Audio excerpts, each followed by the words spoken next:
आम्ही अशी काही फॉर्मल सुरुवात करत नाही, हे शूटिंग सुरू झालं ऑलरेडी. तर त्याच्यामुळे आमचा जो पहिला शो होता ते देवेंद्रजींनी पण त्याच्यावर एकदा ॲक्च्युली कमेंट केली होती. एक फेमस वाक्य होतं की कॅज्युअल आहे आमचं सगळं, तर तसं अत्यंत कॅज्युअली गप्पा मारत चाल. Non political. नॉन मला कधी काय वाटलं की हा बाबा याचं उत्तर नाही द्यायचं तर ठीक आहे सांगू शकतो तुम्ही. असा प्रश्नच जगात जन्मागा येत नाही. असं म्हणतात ना, प्रत्येक तागा आहे त्याला चाबी आहे. हां. तसा प्रश्न असा असूच शकत नाही की ज्याचं जगात उत्तर नाही. हा. तर एक सगळ्यात महत्त्वाचं म्हणजे आम्ही मुंबईत, मी पुण्याचा, हा मुंबईचा आहे. अं. आणि मुंबईतल्या लोकांना प्रचंड गैरसमज आहेत ह्या भागाबद्दल. चंद्रपूरमध्ये जन्म घेणं आणि चंद्रपूरमध्ये लहानाचं मोठं होणं म्हणजे नक्की काय तुमच्या दृष्टीने? त्याचा अनुभव जर सांगू शकला लहानपणीचे, की त्या काळी तुम्ही होता तेव्हाचं चंद्रपूर आणि काय वाटायचं त्याच्याबद्दल. तर नाही, साधारणतः माझा जो जन्म आहे तो चंद्रपूर सरकारी रुग्णालयात झाला. खरं तर चंद्रपूर जसं तुम्ही आत्ता म्हणालात ना, थोडंसं अनोळखी नाव जिल्ह्याचं. म्हणजे मला अजूनही आठवतं की मी कॉलेजचा विद्यार्थी असताना आम्ही 5-7 मित्र मुंबई गेलो. तेव्हाचं विटी स्टेशन, तिथं आम्ही उतरल्यावर जेव्हा टॅक्सीत बसलो आमदार निवासात जाण्यासाठी, कारण राहण्याची सर्वात सहज, सोपी आणि मोफत व्यवस्था म्हणजे आमदार निवास.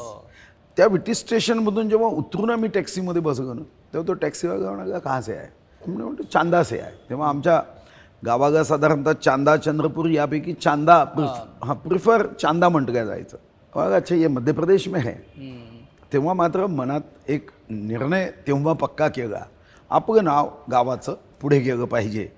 आणि मग जे काही राजकीय प्रवास सुरू झाले, मला वाटतं की त्यातली ती ऊर्जा, प्रेरणा ही त्या टॅक्सीवाल्याचं ते वाक्य असेल. पण म्हणजे इथे शाळा तुमची कुठे आणि कुठल्या? महात्मा गांधी शाळा इथूनच जवळच होती. बरं. आता ती नाही आहे, कारण शेवटी नगर परिषदांच्या शाळा आता फार चालत नाही, त्यामुळे ती शाळा पाडण्यात आली. तेव्हा आम्हाला त्या जिल्हा परिषदच्या शाळेत सुद्धा ॲडमिशन घेण्यासाठी कॉम्पिटिशन असायची आणि त्या कॉम्पिटिशनमध्ये मेरिटमध्ये तिथं ॲडमिशन व्हायची. बरं. आज तिथं मेरिटची आवश्यकता नाही, इतके कमी विद्यार्थी आहे.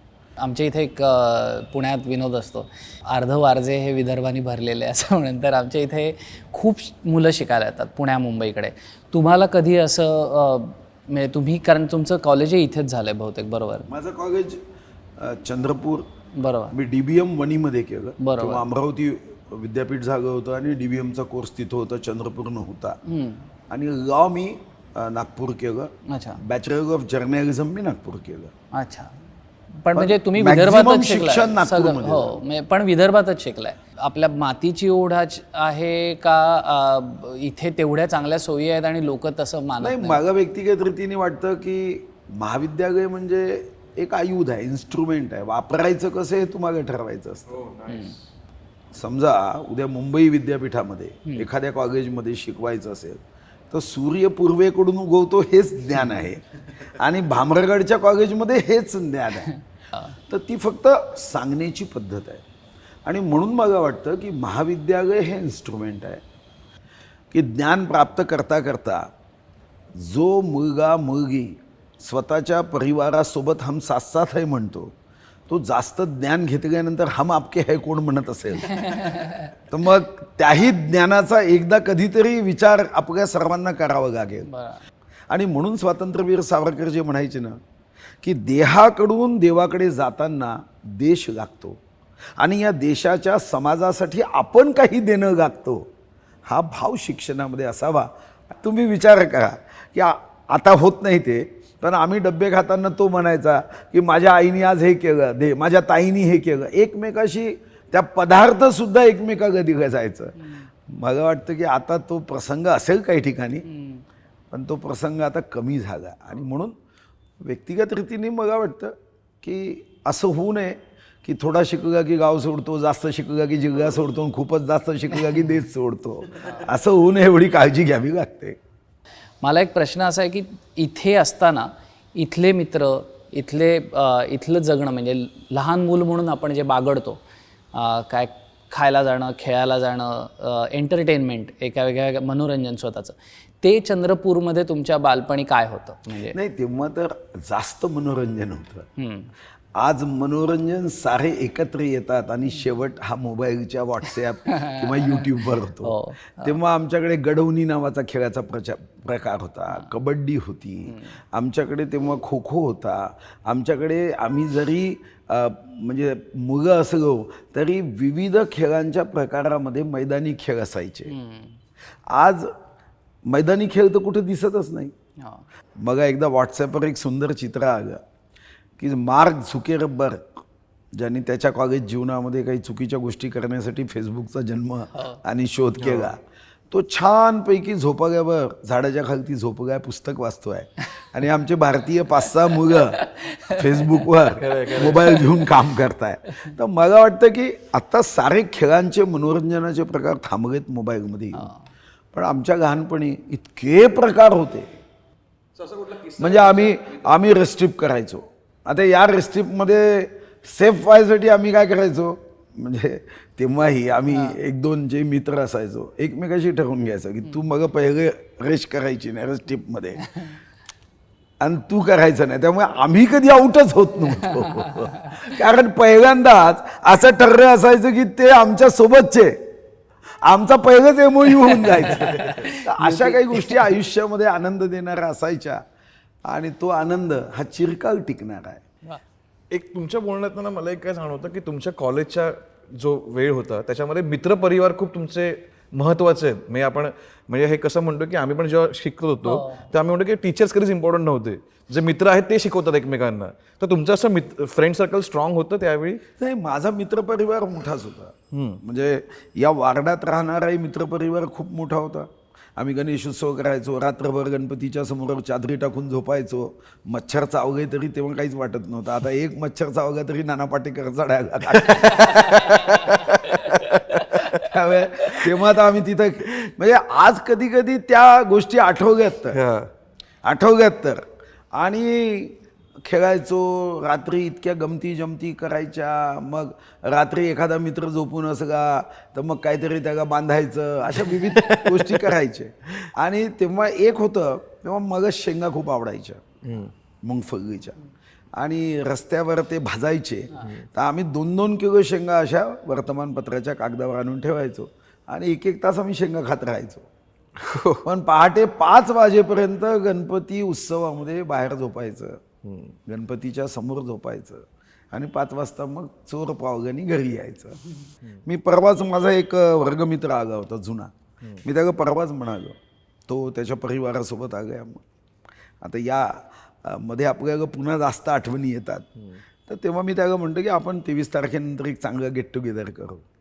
तर मला वाटतं की त्या आठवणी पुन्हा ताज्या केल्या पाहिजे आणि गेट टुगेदर करायचं असेल तर पुन्हा एकदा जीवनाला फॉर्मॅट मारलंच पाहिजे असं वाटतंय. आमच्या हा व्हिडिओ बघून कदाचित तुमच्या मित्रांनी हट्ट धरला तर आम्हालाही आनंद होईल, आम्हाला बघायला आवडेल. एक म्हणजे तुम्हाला मुलगी आहे एक आणि नातही आहे, मुलीचा बाप असणं ही काय भावना आहे तुमच्या? मला तर वाटतं आपण म्हणतो बेटी सोने की पेटी. खरं तर मुलापेक्षा जास्त प्रेम माझी मुलगी करते. आणि आता माझ्याही निवडणुकीत ती इतकं लक्ष देते. किंवा शेवटी एक गोष्ट खरी आहे की जगामध्ये तुम्हाला रागवायचा अधिकार कोणाला असेल तर मुलगा असतो. माझी मुलगी रेडिओलॉजिस्ट आहे. तिच्यामध्ये गरिबांबद्दल कणव आहे. म्हणजे तिने खरं तर तिला मी म्हटलं होतं की तू इंजिनियर हो. चंद्रपूरमध्ये इंजिनिअरिंग कॉलेज होतं, तेव्हा मेडिकल कॉलेज मी आत्ता आणलं, तेव्हा नव्हतं. तिचं ते वाक्य हे माझ्याच भावनेशी मिळतं जुळतं होतं. ती मला म्हणाली की बाबा मी डॉक्टर होते. म्हणतं तुझी इच्छा? म्हणा हो, मी माझीच इच्छा आहे. मला ते डॉक्टर व्हावं असं वाटत नव्हतं, कारण तो इतका कोर्स आणि त्याची पुस्तकं एवढी वजनदार आहे की तुम्हाला जिममध्ये जाऊन जिमच्या इन्स्ट्रुमेंटचा उपयोग करायची आवश्यकता नाही. आणि म्हणून मला वाटतं की ती डॉक्टर होऊ नये, पण ती म्हणाली की मला डॉक्टर व्हायचं आहे. तर तेव्हा तर ती छोटी होती. मी तिला प्रश्न विचारला की तुला का वाटतं डॉक्टर व्हावं? ती म्हणाले की बाबा तुम्ही इतक्या लोकांची सेवा करता, मी सुद्धा श्रीमंतांकडून पैसे घेईन आणि त्या पैशातून 50% गरिबांचे मोफत इलाज करेल. तर ती जी हृदयामध्ये असणारी जी प्रेमाची ज्योत आहे, मला वाटतं की ही ज्योत ही कौतुकास्पद आहे. आपलं कुटुंब, आपला परिवार, आणि मी सौभाग्यशाली आहे, मला अतिशय गुणवान पत्नी मिळाली जी निरंतर माझा विचार करते. तिच्या हातामध्ये इतकी कलात्मकता आहे की तुम्ही जर इथेही बघितलं तर हे आर्किटेक्ट नाही करत, ही कलात्मकता तिच्या हातात आहे. आणि तिच्या हाताचे पदार्थ एवढे चविष्ट होतात. आणि कदाचित हे म्हणजे मलाही आनंद देणार आहे की माझ्यापेक्षा उत्तम ती वक्ता आहे. म्हणजे असं अनेकदा होतं की आम्ही दोघांनी जर एका मंचावर भाषण दिलं तर मग खाजगीमध्ये जे लोक येऊन सांगतात, भाऊ काय सुंदर बहिणीचं भाषण झालं, तेव्हा अभिमान वाटतो की मला अतिशय विविध पैलू असणारी पत्नी आहे. आणि मला वाटतं की मग मी मागच्या जन्मात काही चांगली कामं केली असेल, त्यातून मग एवढा चांगला उत्तम परिवार, पत्नी, मुलगी, जावई, माझी नातीन, ही शेवटी देव देताना काही तर आपल्या अकाउंटमध्ये पुण्याचं बॅलन्स असलं पाहिजे. तर एक तुम्ही सतत पत्नीचा उल्लेख करताय आणि आम्हाला अगदी स्पष्ट झालं की तुमचं प्रेम आहे दोघांचं एकमेकांवर खूप मनापासून. तर लग्न कसं जमलं तुमचं? नाही, साधारणतः तर थोडंसं माझ्या जीवनामध्ये काही गोष्टी अशा आहेत की ज्या माझ्यासाठीही आश्चर्यजनक आहे. कारण 1989 मध्ये मी लोकसभा लढलो आणि नंतर उपवधू संशोधन सुरू झालं. पण मी तर सामाजिक सेवेत होतो. तर अनेक मेळाव्यामध्ये काय व्हायचं, जिथं आमचे उपवधू आमच्या समाजामध्ये परिचय मेळावे होतात, तर अनेक ठिकाणी तर असं घडायचं की मी उद्घाटक असायचो आणि मीच नंतर माझा परिचय करून द्यायचा. म्हणजे त्या परिचय मेळाव्याचं उद्घाटन माझ्या हातून व्हायचं आणि उद्घाटन झाल्यानंतर मग त्या परिचय मेळाव्याचे जे आयोजक असायचे ते सांगायचे की आपले उद्घाटक श्री सुधीर मुनगंटीवार हे उपवर सुद्धा आहे. त्यांचंही उपवधू संशोधन सुरू आहे. आणि मग अजूनही आठवतं की पांढरकवड्याच्या मेळाव्यामध्ये मी जेव्हा गेलो उद्घाटन केलं आणि मग उपवर म्हणून परिचय दिला, तर तेव्हा ते ग्लास भेट द्यायचे. तो ग्लास अजूनही माझ्याकडे आहे. चंद्रपूरमध्ये तर असं झालं की मी त्या मेळाव्याचा अध्यक्ष होतो. अध्यक्ष म्हणजे आयोजक अध्यक्ष. आणि जे काही आपली अपेक्षा असते तर मी म्हणलं माझी काही अपेक्षा नाही, फक्त मी राजकीय क्षेत्रात आहे तर मला पाठिंबा सपोर्ट देणारी असावी. पण तसा विचार केला तर तेव्हा ते मी बेरोजगार होतो. मी अध्यक्ष होतो. त्याचा एक मोठा फायदा होता की आमच्या कार्यकारिणीतले लोक होते ना, ते माझे गुप्तचर विभागात काम करायचे. ते जाऊन पूर्ण त्या गर्दीत राहायचे आणि गर्दीमध्ये राहून कोणाची मुलगी कशी आहे काय आहे माहिती घ्यायची. आणि दुसरा मग फायदा काय होता, तर मी स्टेजवर अध्यक्ष म्हणून मी स्टेजवर असायचो तर समोरच्या गर्दीमध्ये मगही दिसायचं. किंवा एखादी मुलगी परिचयाला आली तर मग ती मुलगी तर बाकीच्यांपेक्षा तर 5-7 फुटावरूनच पाहता यायची. आणि तेव्हा आमच्या गुप्तचर विभागाकडून एक बातमी, गुप्तचर विभागाकडून की एक साधना व्यवहारे नावाची आताच संभाजीनगर औरंगाबादमधील मुलगी आली आहे. आणि भाऊ जमवता येईल तर पाहिलं पाहिजे. आता परिचयाला आली आणि आता मी जसं सांगितलं की ती आजही सुंदर भाषण देते. परिचय तिचा एकदम तुफान होता. मग तुम्हाला आश्चर्य वाटेल, आम्ही जो उत्तम परिचय करून देणार आहेत ना त्यांना पुरस्कार ठेवला होता, जे चांगला परिचय करून देतात. तर मी म्हटलं की पहिला बक्षीस साधना व्यवहाराला दिलं पाहिजे. आमचे मित्र मात्र हुशार होते. ते म्हणाले, भाऊ हे पुरस्कार देऊ नका नाही तर चढून जाईल आपल्याला. आणि तेव्हा पुरस्कार दिला नाही, आम्ही दिला नाही, आम्ही दुसऱ्यांनाच दिला. कारण आम्हाला असं लक्षात आलं होतं की हे चुजी खूप आहे. आणि आमचे जे सासरे होते ना ते असे निर्विकार चेहऱ्याने इतरांकडून माहिती घ्यायचे. मग एक तिथं एक प्राध्यापक होते, ते यांच्या घराच्या बाजूला राहायचे, आमच्या साडभावाच्या. त्यांनी सुचवून बघितलं. मग ते तयार झाले की ठीक आहे आम्ही मुलगी दाखवतो आमच्या साडूच्या घरी. आता ते साडू आहेत इथं बघरच्या. पण तेव्हा आमच्या गुप्तचर विभागाची बातमी तोपर्यंत पोहोचली होती की आपण पाहतो आणि आपण जरी पसंत केली तर तुम्हाला त्यांच्याकडून सकारात्मक निरोप येईल का, तर क्वेश्चन मार्क. म्हणून मग गुप्तचर विभागाने पाठवलेल्या माहितीच्या आधारावर आम्ही कंडिशन टाकली की तुम्ही अजून 4 दिवसांनी आम्हाला बघण्यासाठी बोलवा, पण आम्ही बघितल्यावर जर आम्ही होय म्हणालो तर तुमच्यापाशी नाही हा पर्याय नाही. फुल एकदम. मग आम्ही त्यांच्या घरी गेलो, पोहे खाल्ले, बाकी तर काही विचारायचं नव्हतं. पोह्याचा पहिला चमचा तोंडात घालतानाच आपल्याला हे होय म्हणून सांगायचं आहे. एवढं सगळं फक्त पोहे संपवून सांगितले पाहिजे, कारण ते होय बरोबर स्पष्ट येणार नाही. आणि आम्ही जसे घराच्या बाहेर निघालो तेव्हा ते काही एवढं मोबाईल काही शून्य होता. आम्ही ताबडतोब निरोप पाठवून दिला की आम्हाला पसंत आहे. आमचा मेळावा हा 14-15 एप्रिलला झाला 90मध्ये. 16 तारखेला मी मुलगी पाहिली. 17 तारखेला पुन्हा हे जाऊन तिकडे बदलू नये म्हणून आम्ही साक्षगंधी करून टाकला. आणि 17 तारखेला आमच्याकडे फियाट होती तेव्हा. मग फियाटमध्ये घेऊन मी हिच्यासोबत हिला समोर बसवलं आणि मागे आमचे साडू, त्यांचा एक छोटा मुलगा होता, तो CID होता त्यांचा. हो. तो जरी थोडाही स्पर्श झाला की तो असा हात गावायचा. CID होता. हा. आणि मग आता ती फियाट होती आणि ती हँडगिअरची होती.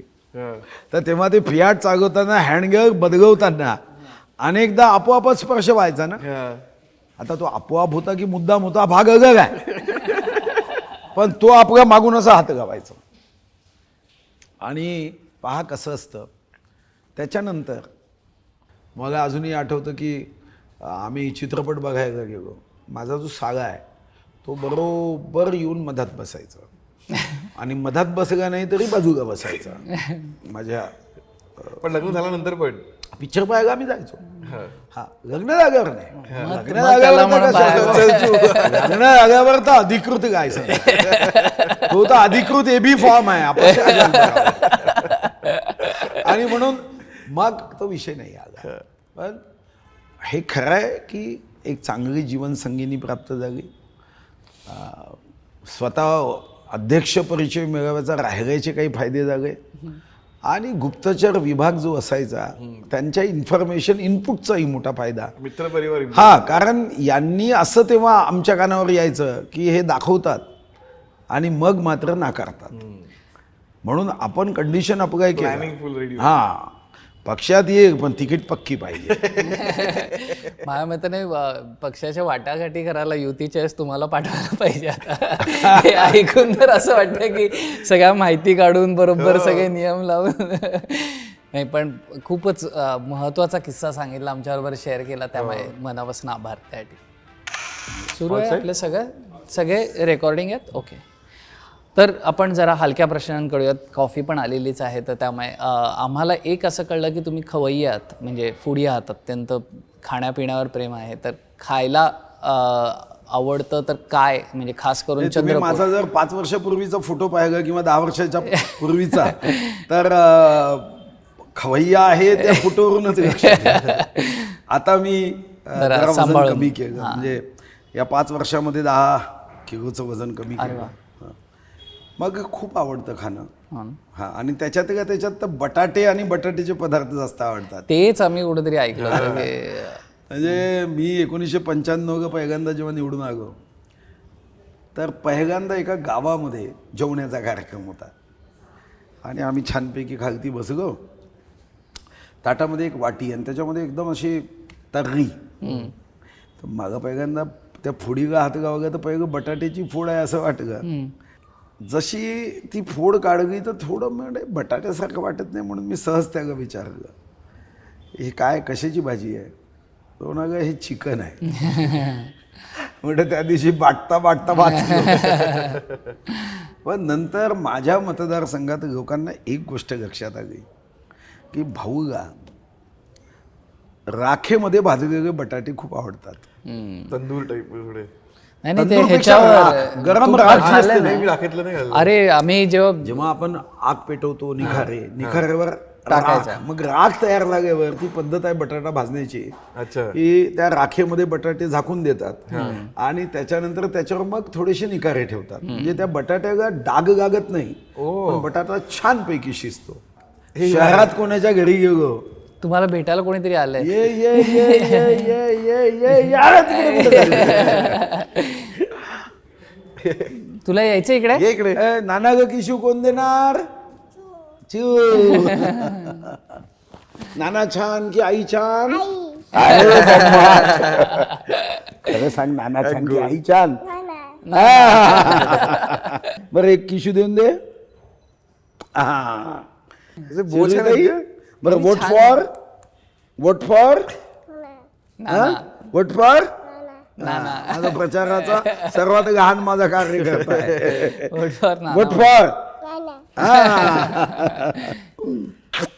साधारणतः बटाट्याचे पदार्थ जास्त आवडत असं काही नाही, आणि तुम्हाला आश्चर्य वाटेल की माझी पत्नी ही अतिशय सुंदर पदार्थ करते, म्हणजे बटाट्याचेच नाही, काही पदार्थ तर असे आहे की लहानपणी ते पदार्थ मी खात नव्हतो, पण आता मात्र आवर्जून खातो, कारण त्या पदार्थाची टेस्ट बदलली आहे. हा, आमच्याकडे एक पांढरी चकली म्हणून एक केलं जाते, ती तशी मूळतः ती चकली महाराष्ट्रात काही वापरत नाही. आता आम्ही बहुतेक खाल्ली आता दिली ना, तीच होती ना, अप्रतिम चकली होती. सर्वात वेगळी ती होती. आता ती जी चकली आहे त्याचा जन्म तसा आंध्रमध्ये आहे, अच्छा. पण हे पहिल्यांदा तर हो, तेलुगू क्षेत्रात होतं. हो, तर ती चकली सुद्धा आमच्याकडे पहिल्यांदा ती दीपावलीमध्येच व्हायची.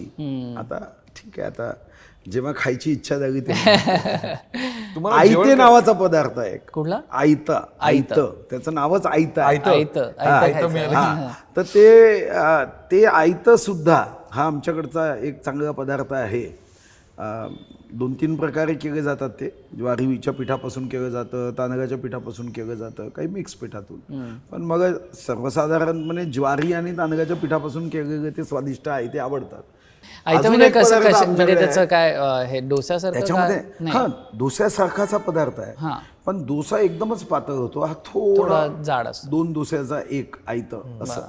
मग घरचे पदार्थ जास्त आवडतात. मी आत्ताही प्रचारासाठी जेव्हा जातो ना तेव्हा डब्बा घेऊन जातो. तुम्ही आत्ता जे सगळी पदं सांभाळताय आणि तुम्ही ज्या प्रांतातनं येता, म्हणजे फॉरेस्ट मिनिस्ट्री असेल, फिशरीज असेल, ह्या सगळ्यामध्ये पर्यावरणाचा खूप मोठा म्हणजे भाग आहे. तुमचं वैयक्तिक पर्यावरणाशी नातं काय आहे? म्हणजे तुम्ही कारण जंगलाच्या इतक्या जवळ वाढलात, तर तुमचं वैयक्तिक नातं कसं आहे पर्यावरणाशी? नाही, व्यक्तिगत नातं तर आहेच, कारण शेवटी आमचं कुटुंब शेतकरी. तेव्हाही आम्ही शेतावर जे काही शेताचे धुरे असतात तिथं झाडं लावायचे, किंवा तुम्हाला माहीत आहे की चांद गोटा हा त्या जागेच्या मोजमापासाठी जसा असायचा, तेव्हा आमची शेती कुठपर्यंत आहे? त्या आंब्याच्या झाडापर्यंत. आमची शेती कुठंपर्यंत आहे? त्या वडाच्या झाडापर्यंत. आणि तेव्हा शेतकरी ते लावायचेच, कारण तेव्हा शेतीचं जे क्षेत्र आहे ते मोठं असायचं. पण मी तर चंद्रपूर जिल्ह्याचा नियमित पाऊस येणारा जिल्हा, आजही 1100 मिलीमीटर पाऊस येतो, कारण पर्यावरण, जंगल आणि शेवटी या जीवसृष्टीबद्दल असणारी आस्था, आपुलकी, याच्यातूनच मग मी वनमंत्री झालो. तेव्हा माझ्या वाचण्यात एक गोष्ट आली. अमेरिकेमध्ये एकाने विचारलं की अर्थशास्त्र महत्त्वाचं की पर्यावरणशास्त्र महत्त्वाचं?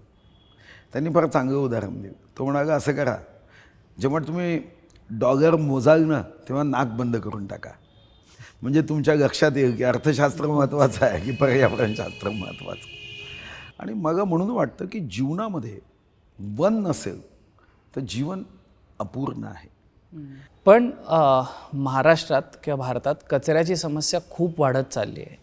तर तुम्हाला त्याच्याबद्दल असं म्हणजे आम्ही कारण काम करतो, आम्ही एक मोहीम नावाचं एक हे राबवतो ज्याच्यामध्ये आम्ही साफसफाई अभियान, तर तुम्हाला त्याच्याबद्दल काय म्हणजे कधी कधी चीड निर्माण होणं, कारण का ह्या ठिकाणून निघून जेव्हा तुम्ही मुंबईमध्ये जाता, पुण्यात जाता, आणि शहरांमध्ये तर आपण आता उकिरडा वाढवूनच ठेवलाय सगळं, तर काय भावना आहेत? नाही, निश्चितपणे आपल्याला माहिती आहे की अनेक नेते सिंगापूर जायचे, अनेक नेते जगातल्या इतर देशात जायचे आणि भाषणामध्ये उल्लेख करायचे, आम्ही मुंबईला सिंगापूर करू, आम्ही मुंबईला शांघाय करू.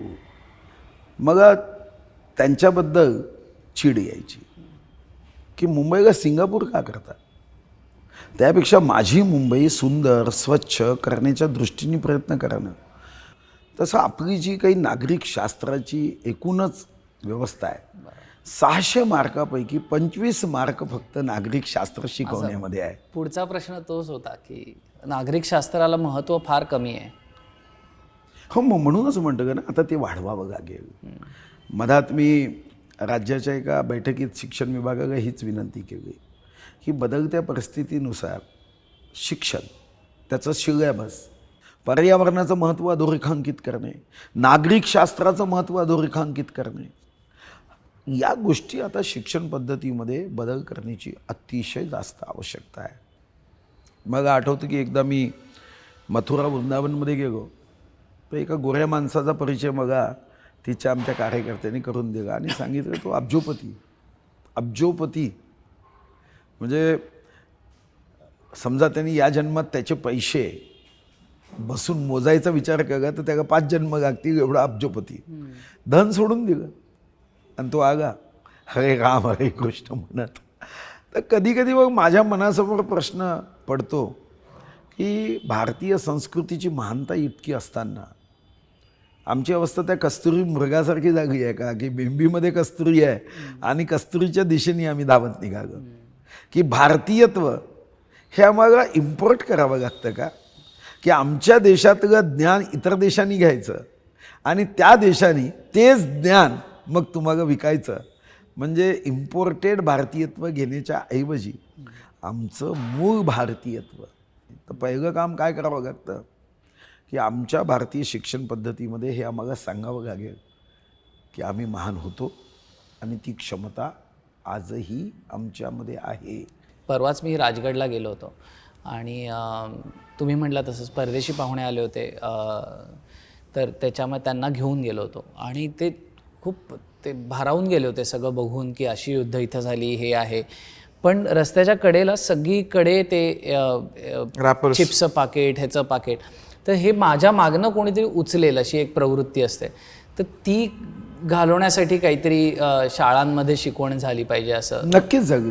मी तर आपल्याला सांगितलं की संस्कार देणारी केंद्र पुन्हा एकदा सशक्त केली पाहिजे, ती सुदृढ केली पाहिजे. उदाहरणासहित मोबाईलचा जो वापर करतो त्या मोबाईलच्या वापरामध्ये सुद्धा काही गोष्टी सरकार म्हणून जाहिराती केल्या पाहिजे, कारण 3 माध्यमातूनच हा प्रश्न सुटेल याची जाणीव करून देणे. नागरिक शास्त्राच्या संदर्भामध्ये यामध्ये अभ्यासक्रमामध्ये या गोष्टी प्रामुख्याने नमूद करणे आणि कायदा, कडक कायदा करणे.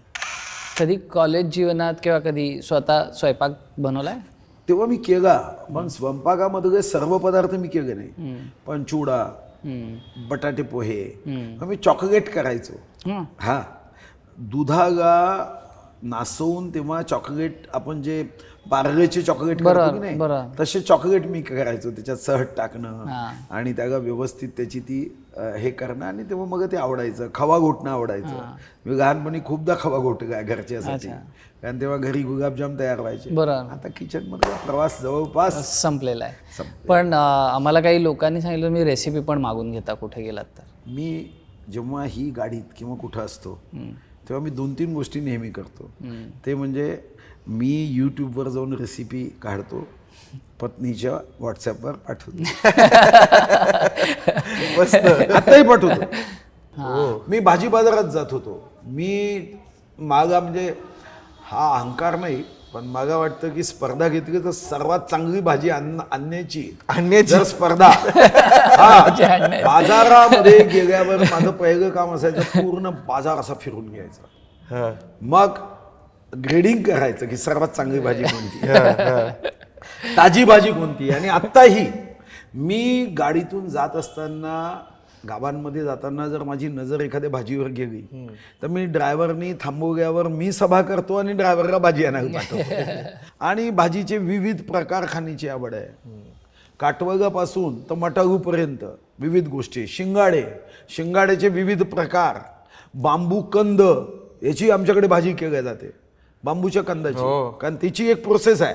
बांबूचा कंद असा कापून नाही खाता येत, त्याची किस केला किंवा तुकडे करून गरम पाण्यात तून त्याच्यात जे काही तीव्रता आहे ती काढली आणि त्याच्यानंतर त्याची भाजी करणं. खसखस, आमच्याकडे माझी पत्नी खसखसीची भाजी खूप सुंदर करते. मग आता अनेक वर्ष माहित नव्हतं की आफूच्या डोळ्यामध्ये खसखस असते. पण ती खसखसीची भाजी, मुंगवड्याची भाजी हे आवडीचे पदार्थ. मग कधी कधी मांसाहार करणारे जे आमच्या सोबतचे मित्र होते ना, त्यांच्याशी आमचे वादविवाद व्हायचे. एकदा ते म्हणाले की मांसाहारामध्ये इतके प्रकार आहे. नाही, शाकाहारी. आता जगामध्ये आयडेंटिफाय झालेले 36,500 पेक्षा जास्त पदार्थ शाकाहारीमध्ये आहे. रोज एक पदार्थ खाल्ला तर 365 दिवसाचं 1 वर्ष 100 वर्ष जगले तरी पदार्थ संपत नाही. रिपीट नाही होणार. त्यामुळे शाकाहार जो आहे ना त्याच्यामध्ये तू काही कमी लेखू नको, तू मांसाहार कर. बरं, एक जायच्या आधी शेवटचा प्रश्न. आपलं कार्यक्रम संपलेला आहे. तुम्ही म्हणजे शिक्षणावर तुमच्या 3 डिग्रीज आहेत आणि जास्त आहेत. सॉरी, मग आम्हाला जे विकिपीडिया आणि ह्याच्यावरनं ते आहे तेवढंच, तर जास्त शिकलेलं आहात. त्यामुळे शिक्षणाचं महत्त्व तुम्हाला आहे आणि तुमच्या परिवारातही ते लक्षात येतं. जर जायच्या आधी तुम्हाला अशी 3 पुस्तकं जी राजकारणाशी निगडीत नाही आहेत, समाजकारणाशी निगडीत नाही आहेत, पण माणूस म्हणून आपण वाचली पाहिजेत, अशी 1 किंवा 3 पुस्तकं तुम्हाला जसं हवं तेच. म्हणजे मला 2 पुस्तकं खूप आवडतात. त्याच्यापैकी एक श्रीमंत योगी छावा. ही 2 पुस्तकं ज्याचा राजकारणाशी संबंध नाही पण जीवनामध्ये ऊर्जा प्रेरणा घेण्याशी संबंध आहे. आणि मग जे पुढचं पुस्तक तुम्ही जे म्हणता 3रं, ते सिक्रेट, की ज्या सिक्रेटमध्ये जगातल्या अनेकांचं मुलाखती घेतं का की तुम्ही यशस्वी का झाले. तेव्हा माझ्या लक्षात एक गोष्ट आली की जगातल्या सर्व यशस्वी लोकांच्या मागे एकच भाव आहे. सिक्रेट पुस्तकामध्ये हेच आहे की अंतर्मनात आणा. पण 1980 जेव्हा आम्ही म्हटलं की मी तिथं विद्यार्थी गेलो, तर आमच्यासोबतचे माझ्या वर्गातले विद्यार्थी आम्ही मुंबई गेलो.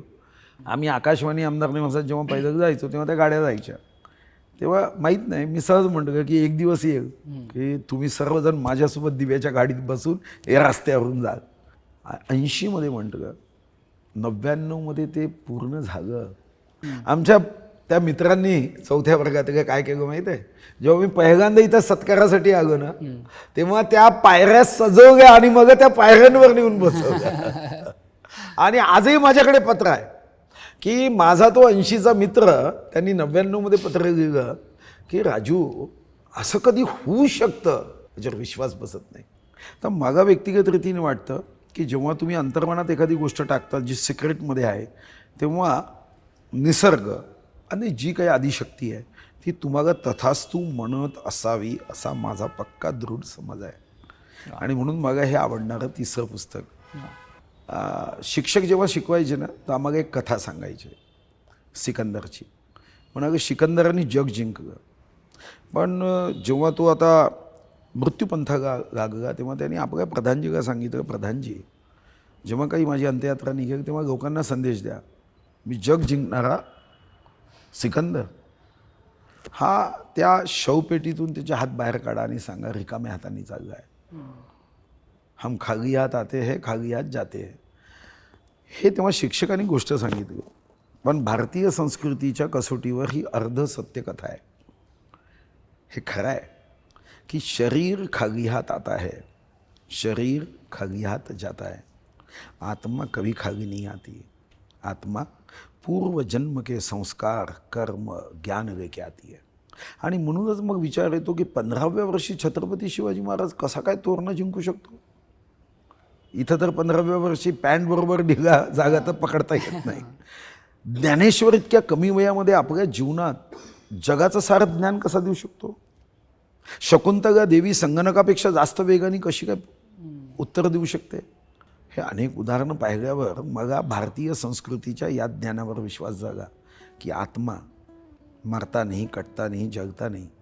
आत्मा पूर्वजन्माचं संस्कार ज्ञान आणि कर्म घेऊन येते.